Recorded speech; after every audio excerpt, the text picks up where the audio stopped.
The rain was falling in a fine mist that morning, painting the streets with a damp, melancholic sheen. In a small apartment in the modest neighborhood of Santa Clara, Lucas sat at the table, absently stirring his now cold coffee. The bitter aroma mingled with the distant hum of traffic, but his mind was far away, lost in memories he could never seem to erase. He remembered clearly the day he first heard the words that would mark him forever. "You're useless." They came from Uncle Roberto, a man with a cutting tongue and an ever-superior gaze, as the entire Vieira family gathered in the living room of the grand family home. Lucas, then just 22, had announced that he was dropping out of law school to work as a mechanic specializing in restoring classic cars, a passion he'd nurtured since childhood. The reaction was immediate. Stifled laughs, looks of disdain, and Aunt Helena's voice echoing through the room. "You had such a promising future, and you're trading it for grease and a dirty jumpsuit."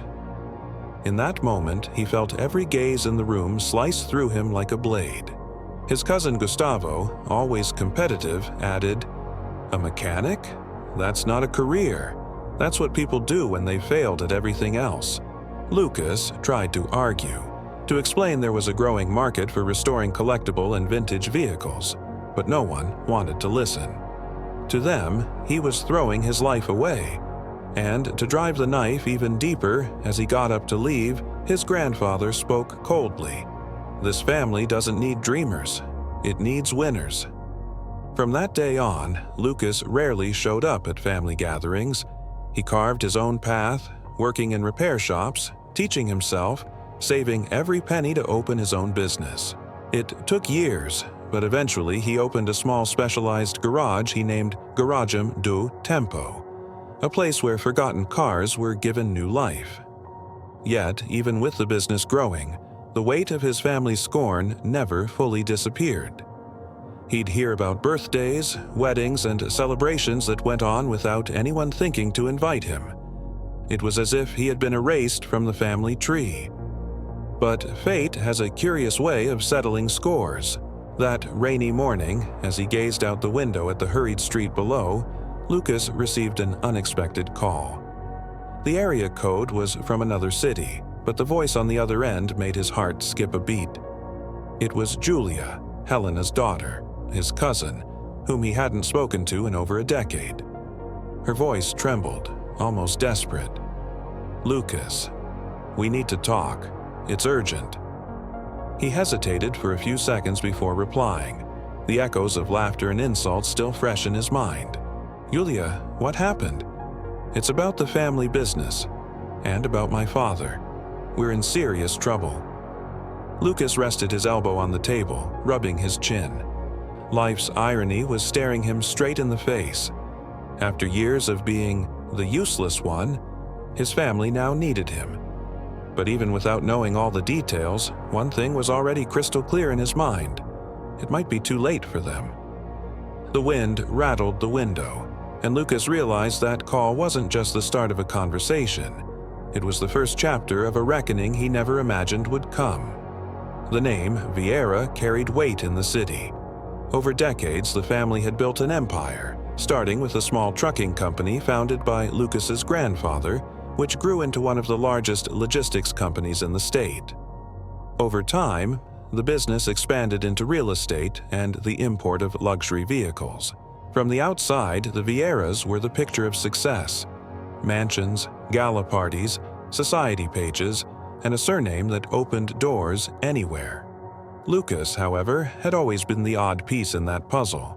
The son of Mariana, the patriarch's youngest daughter, he grew up without the same luxuries as his cousins. His mother had distanced herself from the family business long before he was born, choosing instead to open a small sewing studio downtown. The reason for her decision was a subject carefully avoided in family conversations, but Lucas knew there were old wounds, especially between her and her older brother, Roberto, the same uncle who would call him useless years later. From a young age, Lucas showed a fascination for vintage cars. While his cousins played tennis at private clubs or traveled to Europe on vacation, He spent hours in a neighbor's makeshift garage watching the meticulous process of restoring rusty parts until they gleamed like new. It wasn't long before he taught himself to take apart and rebuild engines, adjust carburetors, and polish bodywork until it reflected light like a mirror. But in the world of the Vieiras, talent without a degree or a well-tailored suit was worth nothing. That prejudice became painfully clear when he decided to abandon law school, which he had never wanted to attend, to follow his own path. The reaction was a silent massacre. His Aunt Helena, a woman with a poisonous tongue and a rehearsed smile, remarked to other relatives over lunch, "It's a shame. With that last name, he could have been a judge or a politician, but he chose to get his hands dirty with grease." Gustavo, the ambitious cousin who always competed with him, loved to taunt. "When I need my car fixed, I'll pay you in pizza and soda. A mechanic doesn't make more than that." Lucas swallowed every insult, but he never forgot. Years later, when he opened Garagem do Tempo, his work began attracting attention. First from local enthusiasts, then from collectors in other states. Soon, he was restoring rare models for clients willing to pay small fortunes. Still, no family member ever hired his services. The distance grew. Weddings, christenings, year-end parties, he wasn't invited. When he ran into relatives around town, the treatment was always polite and cold, as if they were speaking to a distant acquaintance, not to their own flesh and blood. The only bond that remained was with Julia, his cousin. Before the family rupture, they had been close, spending hours talking about music, travel, and dreams. But as time went by, even she drifted away, likely influenced by her mother and the family's hostile atmosphere. That's why the phone call on that rainy morning carried even more weight. Deep down, Lucas knew that for Julia to reach out after so long, the situation had to be serious. And perhaps it was finally time to learn the whole truth about what had been happening behind the scenes in the Vieira family, and to decide whether he was ready to hear it. The next morning after the call, Lucas decided to meet with Julia. Curiosity, and a certain instinct for justice, spoke louder than his resentment. They agreed to meet at a discreet cafe, far from the prying eyes that usually surrounded anything involving the Vieiras. When he walked in, Lucas recognized her immediately. Julia looked different. The sparkle in her eyes had been replaced by a tired expression, and her gestures, once full of confidence, now seemed restrained, almost nervous. When she saw him, she managed a timid smile as if silently apologizing. "Thanks for coming," she said, holding her coffee cup with both hands. "You said it was urgent. What happened?" Lucas went straight to the point. Julia took a deep breath before starting. "The company is on the verge of collapse. My parents, they've made serious mistakes. Risky deals, loans with absurd interest rates, poorly written contracts. And now one of our main investors is demanding immediate guarantees." "And what does that have to do with me?" Lucas asked, a trace of irony in his voice. She hesitated, looking away. "One of the most important contracts they need to fulfill involves restoring a fleet of vintage cars for an international collector. It's a multi-million-dollar deal, and you're the only one with the expertise to deliver on time and with the required quality." Lucas let out a short, incredulous laugh. "So, after years of calling me useless, now I'm the only salvation?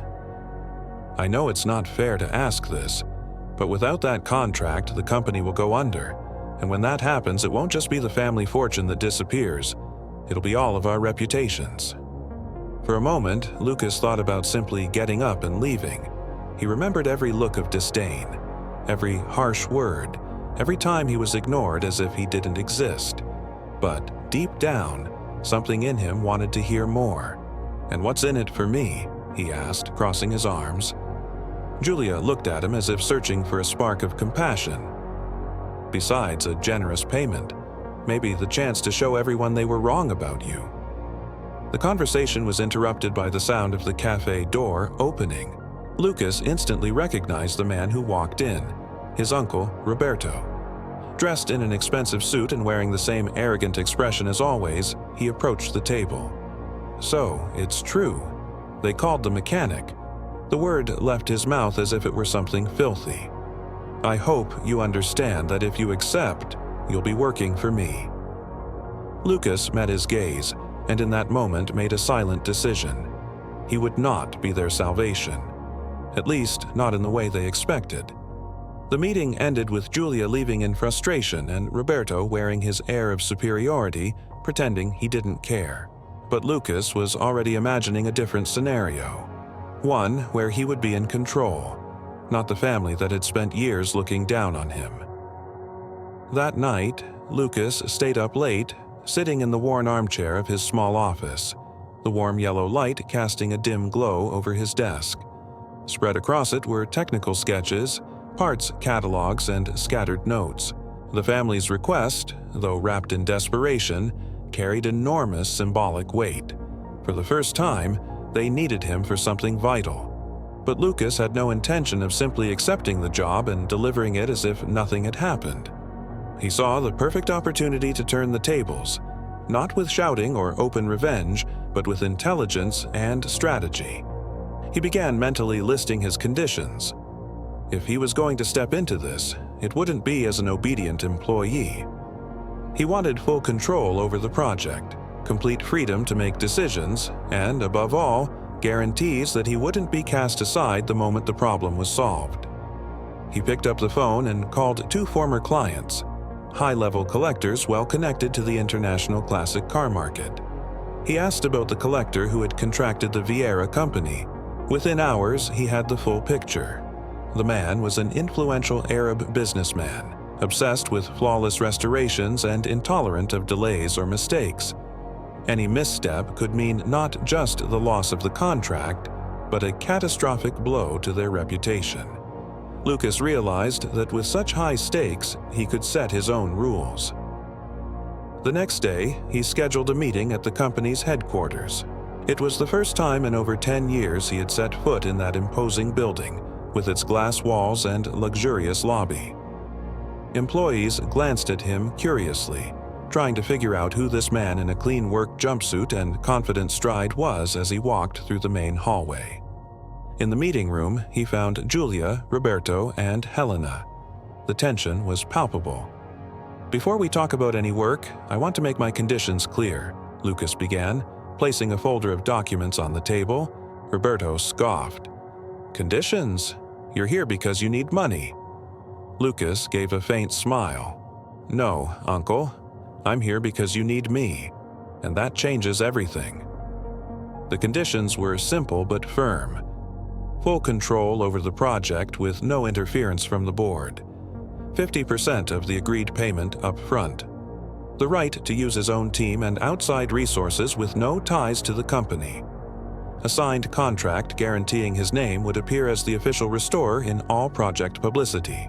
Helena tried to object, but Lucas kept his tone calm. "This isn't a negotiation, it's take it or leave it." Roberto begrudgingly accepted, more out of desperation than agreement. As Lucas left the building, his next steps were already clear. He would assemble a trusted team made up of specialists he'd known for years, people passionate about restoration, but who had never been given a chance on major projects. And while they worked, he would deal directly with the Arab collector without the family's interference. The plan went far beyond simply delivering the cars. He wanted to ensure that, in the end, everyone knew the useless man they had dismissed was, in fact, the only one capable of saving the Vieira family's honor, and that their honor would rest entirely on his goodwill. 3 months had passed since Lucas took charge of the project. The improvised workshop in a warehouse far from the city was in full swing. The sound of grinders, precise hammering, and engines being fine-tuned blended with the distinct smell of oil and automotive paint. Lucas oversaw everything with the calm of someone who knew exactly what he was doing, but also with the cold determination of a man whose goal went far beyond restoring cars. He wanted to rewrite his place in the family's history. Progress was flawless. Each vehicle, a rare classic, was dismantled, cleaned, restored, and reassembled with almost surgical precision. Lucas made sure to send photos and reports directly to the Arab collector, avoiding any filter from the Vieira company. Little by little, he earned not only the client's trust but also his respect. That's when the first sign of conflict appeared. Roberto, annoyed by Lucas's autonomy, tried to visit the warehouse and impose changes to the schedule. "This is taking too long," he complained, pacing as if he owned the place. Without raising his voice, Lucas replied, "Here, the deadline is what I say it is. If you're not happy, you can try to find someone better." Tension grew. Helena, always the family's social strategist, tried a softer approach. "Lucas, dear, I know we've had our differences in the past, but we really need everything to go perfectly. The family is counting on you." He looked at her for a moment, remembering all the times she had ignored him at parties and meetings. "The family never counted on me, Aunt. Now it's different. Now you need me." The last straw came when Gustavo, the arrogant cousin, showed up to supervise the work and made a sarcastic comment. "Impressive. One day you're changing oil in old cars and the next you're dealing with millions." Lucas stepped closer, meeting his gaze with an ironic smile. "You know the difference, Gustavo. I'm here because I'm good at what I do. You're here because you inherited the right last name." The words hung in the air like a punch. Days later, the Arab collector announced he would personally inspect the progress. Lucas saw this as the perfect opportunity for the final blow. He prepared the warehouse for the visit, and when the businessman arrived, he presented every detail with precision and passion. The man was impressed and, in front of everyone, including Roberto, Helena, and Gustavo, said, "Mr. Lucas, you are a true master. From now on, any project of mine will be done only by you." The silence that followed was deafening. The family's expressions were a mixture of shock and helplessness. For the first time, they had nothing to say. Lucas didn't celebrate then. He simply nodded, as if it were just another day at work. But deep down, he knew he had achieved something far greater than a contract. He had proven, without needing to shout, that the useless one was, in fact, indispensable. The Arab collector's public praise had been the final blow to the Vieira's pride, but Lucas wasn't done yet. He knew the most impactful moment was still ahead, and that the real reckoning wouldn't just be about proving his worth, but about permanently shifting the balance of power. Just days after the inspection, the project was officially completed. The cars, gleaming like jewels, were ready to be shipped to the Middle East. True to his word, the collector wired the final payment directly to Lucas's account, bypassing the Vieira company entirely. That's when Lucas called for a meeting in the same imposing building where, years earlier, he had been humiliated. This time, he didn't walk in as the disregarded nephew, but as the man who had saved the family's reputation and, ironically, their company. In the conference room, Roberto started with his usual sharp tone. "So, let's go over the payment transfer. That money is crucial to cover the debts." Lucas calmly cut him off. "There won't be a transfer." The silence that followed was heavy. Helena's eyes widened. Gustavo frowned. "What do you mean, there won't be a transfer?" Julia asked, confused. Lucas opened the folder on the table and laid out the contract they had all signed at the start. "It's all here. I'm not an employee of the company. You hired my shop as an independent contractor, and the full payment was agreed to be mine. If you were counting on that money to save the company, I'm sorry, but you should have read the clauses more carefully." Roberto's face turned red, his voice almost failing him. "You're destroying us on purpose." "No, you destroyed yourselves," Lucas replied firmly. "I'm just not sacrificing myself to cover up your mistakes." The tension erupted.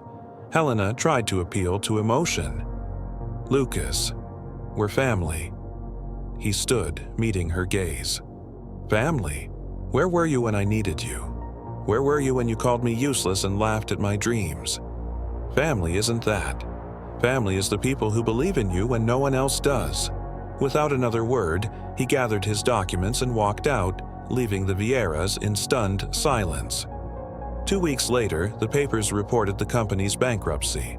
The Vieira Empire, for decades a symbol of prestige, had collapsed. And ironically, the only name that came out stronger from the whole storm was Lucas and his Garagem do Tempo, now in demand internationally. He never sought contact with them again. He knew that if they ever tried to reconnect, it wouldn't be out of affection but out of self-interest. And he was no longer willing to give anything to those who once treated him as nothing. For Lucas, the perfect revenge wasn't watching them go broke, but making them realize, far too late, that the useless one had been the only person who could have saved them. Months had passed since the collapse of the Vieiras. The mansion that had once hosted lavish parties now sat silent, its front gate slowly rusting away. Expensive cars that used to parade around the city had been sold in a hurry, and their names had vanished from society columns. Meanwhile, Garagem do Tempo was thriving. Lucas's schedule was fully booked for the next 2 years, with clients from all over the world competing for a spot to have their cars restored by him. The name that had once been a punchline was now synonymous with excellence and respect. Lucas, however, didn't celebrate ostentatiously. He understood that the real victory wasn't just financial. It was emotional. It was the feeling of having stayed true to himself, of never changing his essence to fit the mold his family had tried to force on him. From time to time, Julia reached out to him, not to ask for anything, just to talk.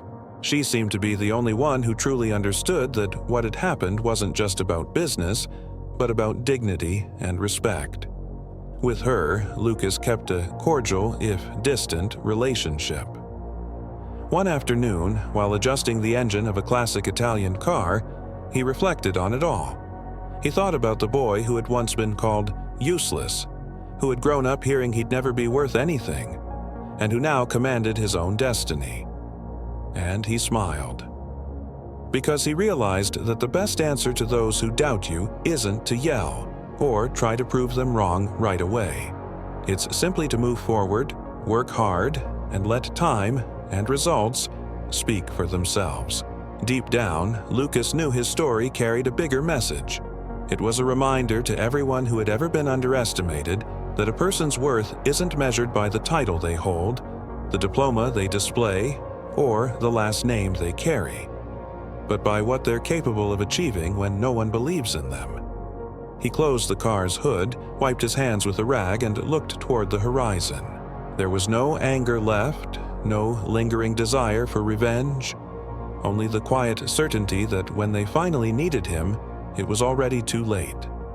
And so, life went on. Not with the return of a prodigal son to save his family, but with the story of a man who built his own path from the ground up and made it clear that respect is earned.